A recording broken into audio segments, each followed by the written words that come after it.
Ka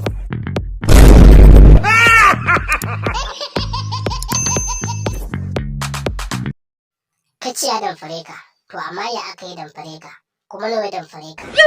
Saboda muna so mu shigar da report, za mu je mu kamo shi duk inda yake a garin nan.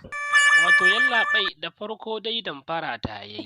Ya ce min idan na siya wayan nan to ba zan mata shaji ba. Kuma idan zan yi salula to ba sai na saka kuɗi ba. Da ta zan na kiran su Jauro da su Buba. Da na koma gida na ba wa Jauro ya duba min. Ya ga tana da kyau ma kuwa. Sai Jauro ya ce min ai wannan wayar ba ta ma yi.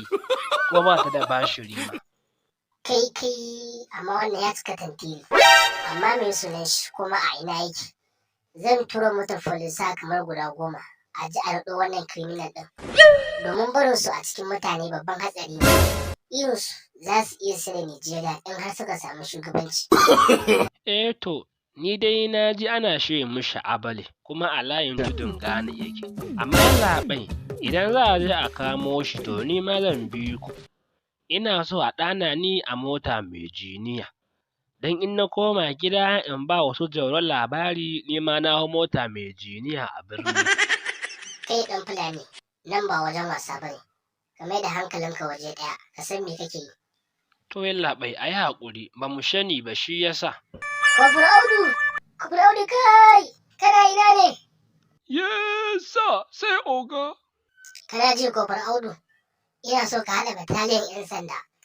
Yanzu nan za ku je ku kamo min wani criminal mai suna Abale, a layin tudun Ghana yake. Yesa, an gama. Gashi nan yallaɓai mun kamo shi, sai da ƙyar dan sai da muka mishi harbi ya fi 100. Amma da yake da criminal ne ɗaya bayan ɗaya ke gauce mata. To kai Kofar Audu uban waya baka damar yin harbi. Sorry sa, wallahi shi ɗin criminal ne, ya ba mu wahala sosai. Ka tambayi Kofar Mudi ma, don gwada shi muka yi ta tsere wajen kamo shi. Dalla ka min shiru, sakare kawai sha. Yallaɓai wannan shi ne wanda ya shushe ni, ya ba ni waya mara bashiri. Ofisa laifin gwar mene haka?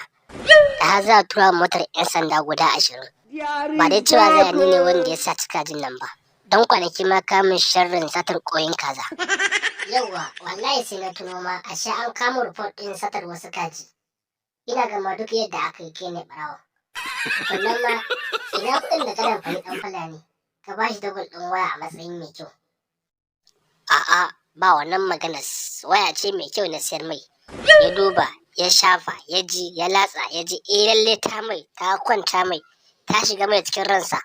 Sannan ni kuma ya ban kuɗi na. Kai haba Abale, ba kya tsoron aradu, shegiya.